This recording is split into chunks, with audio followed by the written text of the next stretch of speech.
Timbo the robot's wiring. Timbo the robot was made on the planet Zerig. On Zerig, the living beings, aliens, were sometimes calm but often angry, scary and mean. They would shout and scream. They would throw rocks when they were angry. They wouldn't give little robots what they needed to work well. And there was no one to keep the little robots safe. The robot makers were very clever and they cared about the robots they made. They saw how many robots got damaged and hurt by living beings who lost their temper with them. They knew what the other aliens on Zerig were like, so they came up with a plan to protect the robots. Hardwired into each little robot were ways to stay safe. Don't trust living beings. Keep on the watch for living beings. You might need to fight off living beings if they come too close. If a living being raises an arm, automatically duck. If a living being touches you when you don't expect it, run away. Take care of yourself.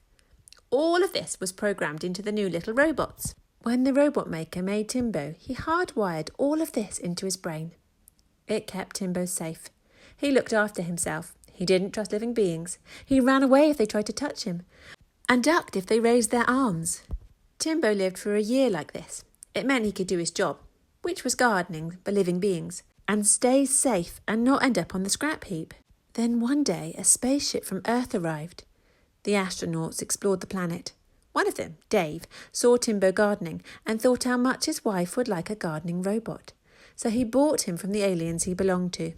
Dave took Timbo back to Earth with him to live, with him and his wife Jenny. Timbo was safe now. Dave and Jenny were kind and caring. They gave Timbo everything he needed to be happy and safe. But Timbo didn't feel happy or safe. He felt afraid. Every time Dave held his hand up to wave, Timbo ducked. He'd been programmed to. Every time Jenny would reach out a hand to help Timbo, Timbo would run away.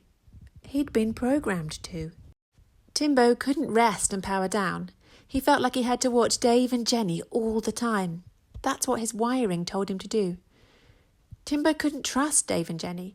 It wasn't that he didn't want to. He couldn't. He wasn't programmed to. Timbo couldn't let Dave and Jenny help him, like when he scratched his tummy plate or when he needed oiling. He felt like he had to do these things for himself. It's what his programming taught him to do. Dave and Jenny started to wonder if there was something wrong with Timbo, so they took him to a robot expert, Professor Edmonds, who looked into his hard wiring. Professor Edmonds took a long time looking at Timbo. It wasn't easy because Timbo kept trying to get away from him and wouldn't trust him.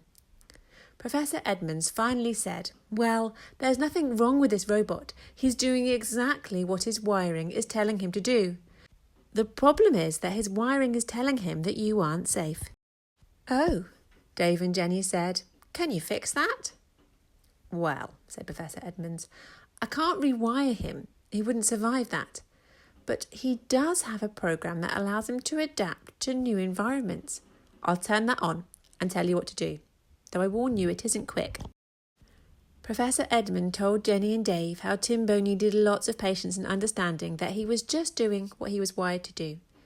He needed them to be understanding about why he did those things and realise it would take time to change. And little by little, as they stayed kind, stayed with him when he felt scared and understood why he acted the ways he did, Timbo's wiring would rewire. How long did it take before Timbo felt safe and trusted Dave and Jenny? A long time. And do you know what? When something tricky happens, sometimes he accidentally defaults to his old wiring again. But with patience and love, that doesn't last too long. Now, Timbo didn't trust other humans. That was all part of his wiring.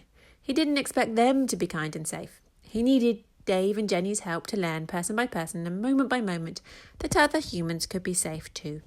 In the end, Timbo lived a very happy life gardening for Dave and Jenny. Sometimes he still feels worried about new people he's not learnt to trust yet. When he does, he uses Dave and Jenny to help. They help him feel safe so he can keep developing his wiring. The end.